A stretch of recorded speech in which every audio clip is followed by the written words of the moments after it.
a key part of the deal includes plans for handling Iranian funds when they are unfrozen to keep them out of the hands of terrorists. Vice President Vance offered a preview.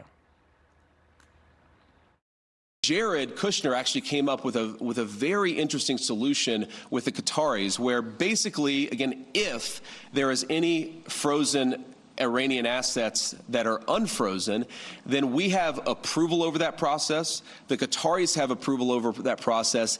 And then the money would actually go to buy American soy, American corn, and American wheat for the benefit of the Iranian people. Jonathan Schanzer is executive director of the Foundation for the Defense of Democracies. He used to be a terrorism finance analyst at the U.S. Treasury Department, so a good person to talk to about this. How would that work in practice? The United States controls the funds, and so we would take Iranian money and buy American grain and then ship it there? Well, look, I love the idea of buying American goods and having it benefit the Iranian people, but I think we've got a couple of problems here. Number one, the Qataris in this process is a huge red flag for me. This is a regime that has been sponsoring Hamas. They're supporters of the Taliban, supporters of the Muslim Brotherhood, Al-Qaeda, and ISIS. This is letting the fox guard the hen house. But the other problem with this is, of course, that money's fungible, right? So if we find ways to relieve the Iranians right now with some of their financial burdens, that means that some of the money they had allocated to humanitarian goods will be diverted to things like their proxies and their missiles and maybe even their nuclear program. And I got to tell you that probably the biggest problem that I see right now is the issuing of these oil waivers. It's going to send a message to the markets, to the banks, that Iran is open for business again. And the moment that happens is the moment the regime brings in cash that it will be able to divert to all the things that we just destroyed. The president took great pains here, took big risks to take out huge elements of that Iranian military-industrial complex. And right now we are risking putting that right back in business. So here's something that the president said on Truth Social. Is similar to what I played before, but I'll just read it to you. He said the money and or sanctions that the U.S. Treasury is releasing goes into escrow controlled by the USA and will be used for the purchase of food and medical supplies exclusively from the U.S., including corn, wheat, and soybeans from our great American farmers. These are things that are desperately needed by Iran. A Jerusalem Post said that Iran disputes Trump's claim that it will buy food exclusively from the U.S. with unfrozen funds.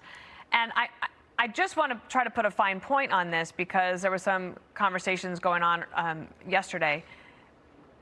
If the United States is controlling the money, then that would make sense. But what you're saying is that that would necessarily be the case because Iran could go and say, instead of buying corn and wheat, they would say, okay, we're going to buy a few ballistic missiles from China.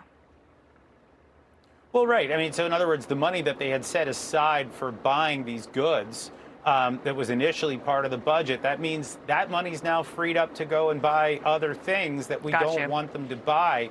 The other thing that I think we should just note here is they will sell this at a profit, right? They're going to make money off of this by selling it to the Iranian people. They want to pass that pain on down to the Iranians, and this is going to actually bolster their economic prospects. They'll make more money off of this. They'll get rich.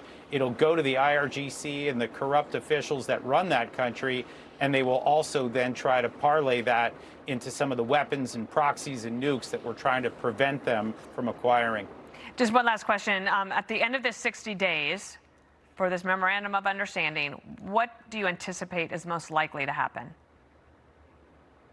Well, look, I think that the Iranians are playing a really dangerous game with Hezbollah because we all know that they are the primary patrons of Hezbollah. It's a wholly owned subsidiary of the IRGC in Lebanon.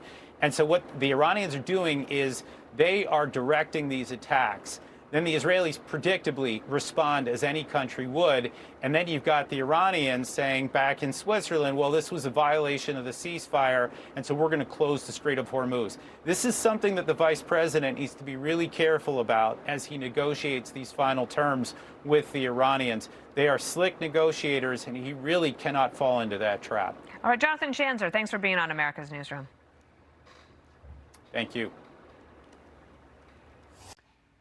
Be sure to like and subscribe for all the Fox News latest on YouTube and catch full shows streaming now on Fox One.